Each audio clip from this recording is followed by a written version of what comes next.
ایک بھائی کا سوال ہے کہ میرے والد صاحب کے اوپر پچھلے 4 سال کی قربانیاں باقی ہیں. وہ صاحب نصاب تھے مگر ان سالوں میں قربانی نہیں کی.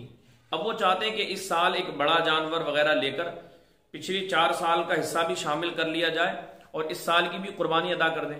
تو کیا ایسا کرنے سے وہ بری ذمہ ہو جائیں گے یا کچھ اور طریقہ ہے؟ رہنمائی فرمائیں. تو اس کے حوالے سے پوچھی گئی صورت میں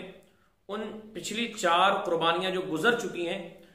وہ قربانی نہ کرنے کی وجہ سے 4 بکریوں کی قیمت صدقہ کرنا ضروری ہے. یعنی یہ پچھلے 4 سال انہوں نے قربانی نہیں کی، وہ واجب تھی،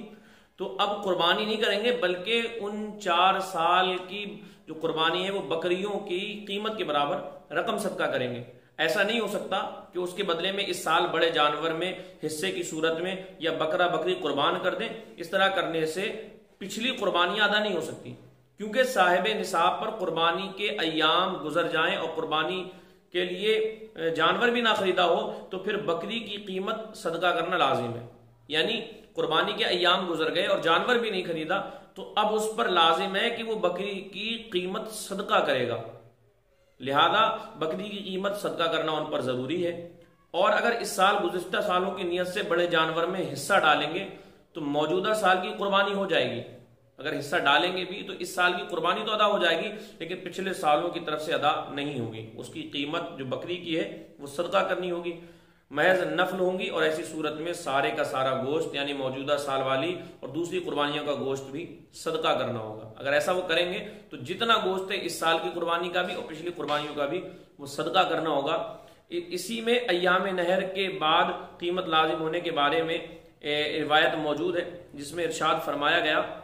کہ اگر قربانی اپنے اوپر خود واجب نہیں کی تھی اور نہ ہی قربانی کے لیے جانور خریدا تھا اور وہ صاحب نصاب بھی تھا، اس نے قربانی نہیں کی یہاں تک کہ ایام نہر گزر گئے یعنی قربانی کے دن گزر گئے، تو اب ایسی صورت میں بکری کی قیمت صدقہ کرے گا جس کی قربانی جائز ہوتی ہے. یعنی جس بکری کی قربانی جائز ہوتی ہے پھر اس کی جو رقم ہے وہ صدقہ کرے گا. گزشتہ سالوں کی نیت سے حصہ ڈالنے کے متعلق رد المحتار میں لکھا ہے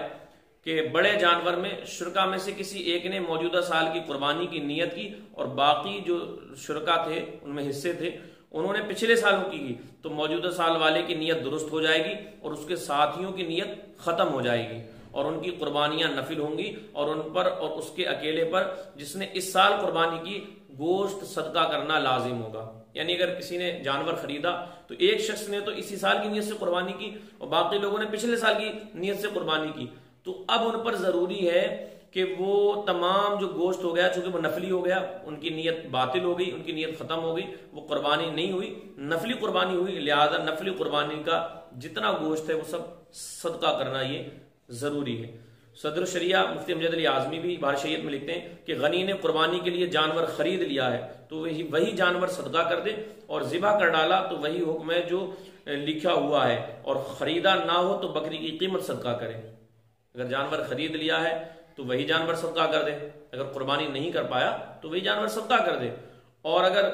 ذبح کر ڈالا ہے تب بھی وہی حکم ہے، اور خریدا نہ ہو تو بکری کی قیمت صدقہ کریں گے. اگر نہیں خریدا ہے تو جو بکری کی قیمت ہوگی جس پر قربانی ہو سکتی ہے وہ صدقہ کریں گے. مزید اسی میں ہے کہ قربانی کے دن گزر گئے اور اس نے قربانی نہیں کی اور جانور یا اس کی قیمت کو بھی صدقہ نہیں کیا، یہاں تک کہ دوسری بقرہ عید آ گئی، اب یہ چاہتا ہے کہ پچھلے سال کی قربانی کی قضا اس سال کر لے، یہ نہیں ہو سکتا بلکہ اب بھی وہی حکم ہے کہ گزشتہ سال کی قربانی جانور یا اس کی قیمت صدقہ کرے گا. گزشتہ سال جو قربانی رہے گی وہ جانور یا اس کی قیمت کو صدقہ کرے گا. گزشتہ سالوں کی قربانی کی نیت سے حصہ ڈالا تو اس کے متعلق بہار شریعت میں ہے کہ شرکا میں سے ایک کی نیت اس سال کی قربانی کی ہے، باقی کیوں کی نیت جو ہے پچھلے سال کی ہے، تو جو جس کی نیت اس سال کی نیت ہے اس کی قربانی صحیح ہے اور باقیوں کی نیت باطل ہے، یعنی نیت ان کی ختم ہے کیونکہ پچھلے سال کی قربانی اس سال نہیں ہو سکتی. ان لوگوں کو یہ قربانی یعنی نفل ہوگی اور ان لوگوں پر لازم ہے کہ گوشت کو صدقہ کر دے، بلکہ ان کا ساتھی جس پر قربانی صحیح ہے وہ بھی گوشت صدقہ کر دے. جس کی قربانی ہوئی اس سال کی تھی وہ بھی صدقہ کرے گا اور جنہوں نے پچھلے سال کی نیت کی تھی چونکہ ان کی نیت ہی باطل ہو گئی، وہ نفلی ہو گئی قربانی، تو لہذا اس کا بھی گوشت وہ صدقہ